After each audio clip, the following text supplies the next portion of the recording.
Hi, this is Stephanie Miller from The Stephanie Miller Show. Please enjoy this exclusive clip from my show on Political Voices Network. Tierra says progressives claim Harris lost because she wasn't liberal enough. Here's the devastating reality. She ran on Biden's record, the most progressive agenda in decades, and voters rejected it. Then you have the Rolling Stone headline. Exit polls suggest Harris' investment in courting Republicans was a major misfire. While Democrats were busy making the case that Republicans should leave Trump, voters fled the Democratic Party instead or stayed home. One more. Under Dems, workers thrived. Obama cut unemployment 7.8 to 4.7. Biden cut unemployment from 6.4 to 4.1. There's a lot to analyze about 2024, but abandoning workers isn't it. And then finally, Mark Elias, who says if you're a Democrat who's spending time attacking Kamala Harris or her campaign rather than focusing on the fight ahead, you aren't helping anyone. Oh my God, are we done with the circular firing squad yet, right? Please. And listen, I'm a Pelosi fan. I did not appreciate her stabbing Joe Biden in the front right after the election. Yeah. Again, Yeah. I'm throwing him under the bus. Me There's a neither. lot of things that upset me. And I, like I said, I think she's done a hell of a job in Congress, but that was completely unnecessary. It's not helpful. We need to figure out how we Agreed. can collect ourselves and get ready for the midterms, if there's ever a midterm. Right. Right. And that's my sense of humor, people. And that's how I get through this going, assuming yeah. we have another election, how are we going to be ready for And it? also, Dana, I keep saying this and not by way of trying to spin or be happy clappy, but the fact is, this election, he's going to win by 1.5 points, maybe. I mean, This wasn't a landslide. politics It just happened. Channel The right said numbers. California voters could take away Trump's election like popular vote win and give it to Harris. Harris can still win the national popular vote, or it's going to be a lot closer. So it is not a landslide. It is not a mandate. We are not, don't feel overwhelmed and like, oh, we're so out of touch and out of step. There's 75 million of us, Dana.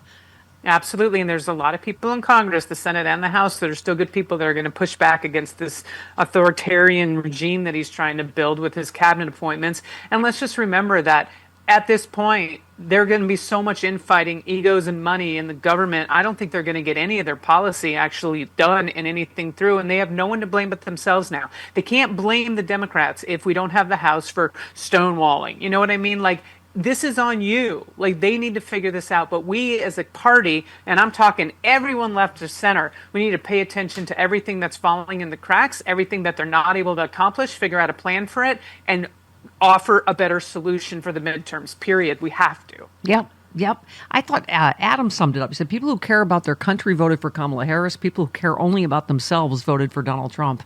I mean, that's he has made a segment of our population as selfish and despicable as he is. I'm sorry. Yeah, That's, no, absolutely. And these appointments, I don't know how Tulsi Gabbard and Matt Gaetz are going to make eggs any cheaper because they're not. So this is a disaster when it comes to that stuff. There's a Russian spy in charge of intelligence now. I'm sorry, possible Russian spy. Yeah. And once again, we go back to our Hillary was right about everything. Everything. I mean, tried to warn about all of it. So this didn't start now. This started, before 2016. And yeah, this one. How about, I love this. Julie says a two-tiered system of justice is when Jack Teixeira, how do you say his name? Teixeira. Is sentenced for 15 years while Jack Smith winds down the criminal case against Trump for essentially the same offense. I mean, we are not in the whole like, oh, we're a nation of laws, not men. Nope. We're a nation of one man now, and Attorney General Matt Gaetz will make sure of it. We were founded on no one's above the law. We are not there anymore, Dana. I don't even know what to say about this. I hope that someone in the House leaks these findings on Matt Gaetz. I mean, for him to pull out of the Congress. Sorry for using pull out with Matt Gaetz. 2 days before they were about to, possibly release a damning investigation. I sure hope there's still a good person in Congress, and it's not going to be Mike Johnson that releases this. But you know what I'm curious about? God, and Kevin McCarthy's going to jail. Yeah. Matt Gaetz is going to make up something. Dana, but we were asking the question. They were supposed to vote tomorrow on releasing it, even if they can't. obviously he quit Congress, so he's no longer under their jurisdiction, but so they can't do anything about it, but can't they still release it? I don't see why not. 100% they can still release it. They just wouldn't be able to do anything about it. But I do think that the Senate should know what Exactly. they found on this Yeah. guy. The- before Hey, they went to a our new confirmation attorney general hearing. is a sex trafficker. The Senate, Yeah. the Senate committee that he goes before should see Absolutely. this report. Absolutely. Yeah, he gonna- maybe is he Susan gonna Collins go will move before- from an email to a no vote? We don't know. Is he going to go before Senate committee, or is that get why Trump confirmed. asked That's for up to recess John Get appointments? confirmed. But that's why Trump asked for them to run. 100%. Yeah, we said it 2 days ago, Dana. We're like, why does he need recess appointments? He has There- all the power, and they're like, and I'm like, how bad are the appointments going to be? There are indications that that's not going to happen. Yeah, John Thune's not going to do that, I don't think. Could you imagine? Literally, he's going to the Senate and going, "Why don't y'all take a few days off so I can get some stuff done while you're gone?" That's it. He's like this mafia boss. Take some time off. We're going to take care of things. You come back, everything's be fine. Dana, I'm enjoying you fighting the good fight online. Tim Pool, Russian plant, right-wing influencer, said, make pronouns illegal. Everyone and everything must be referred to directly by name. And you said everyone and everything are pronouns, you douche nozzle. Oh, there was a lot of hate for that. He was joking. Can't you take a joke? You're a comedian. Don't you know he was kidding? And I'm like, he probably wasn't kidding. And I really don't care. Stop attacking the trans community. I know. Yeah. Oh, my God, Dana. So I was saying, I'm sorry, thank God Morning Joe took a morning off from, beating up Democrats and trans issues, because Matt Gaetz targeted him directly with lies.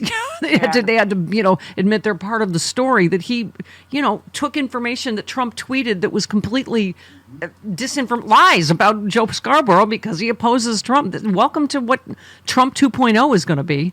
Right? Absolutely. I just remember him in the back of the room trying to intimidate Michael Cohen and tweeting complete witness tampering, trying to intimidate a witness by saying something about Cohen's personal life that wasn't true to try to intimidate him into stopping testifying. Right?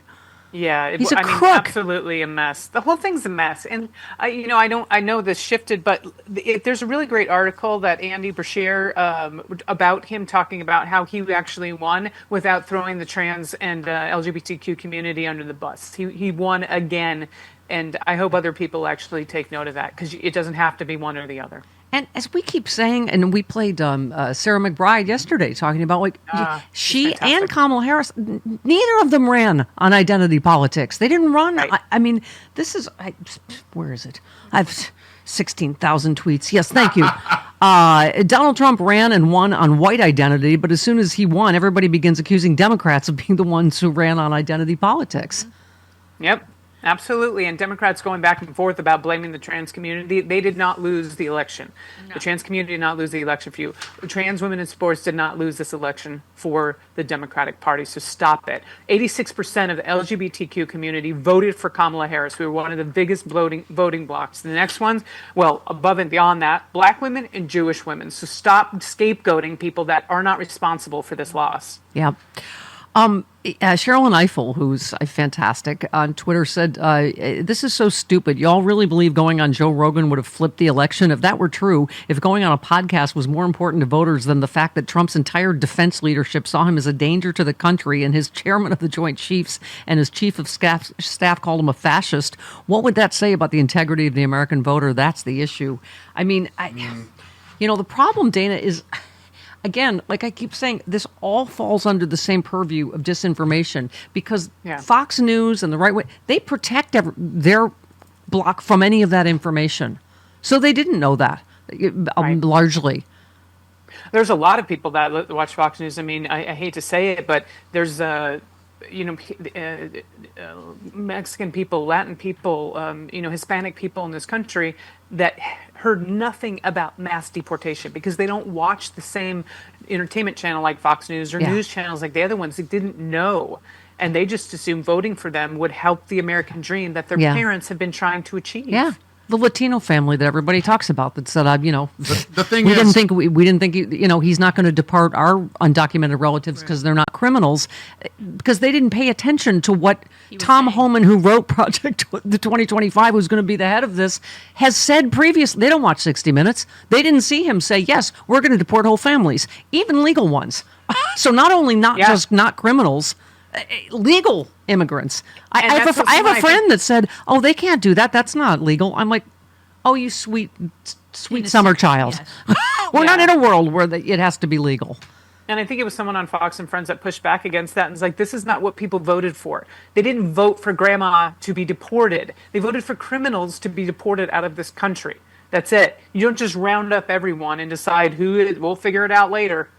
Yeah. It's awful. But A lot of this is hair on fire, and we're not exaggerating. It's hard to swallow.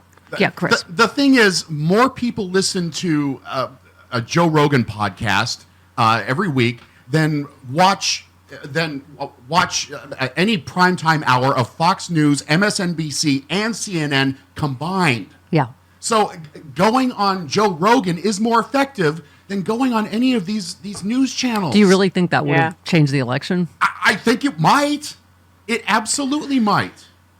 I don't. I know. And James. Ignoring a gigantic audience like that doesn't do anybody Well, it any wasn't good. ignoring. They negotiated. She is the sitting vice president, and she did just about every other outlet. Trump went on it a couple of She times. did Stern. She did that. What's He her? wasn't she, the sitting president or the sitting vice president. She had work to do. She was. I mean- she was campaigning. know. That's you what know, she's been doing last month. To that point, Good God Above, the Twitter account said, "For the record, if knowing what you know now would have changed your vote, I don't actually think you're a moron. You can thank Jesus for my forgiveness here."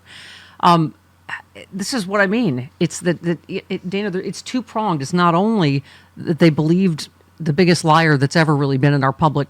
The fact if you believed all of Trump's lies, I don't know what to tell you. But Yeah. it's also why are they so disposed to believing lies?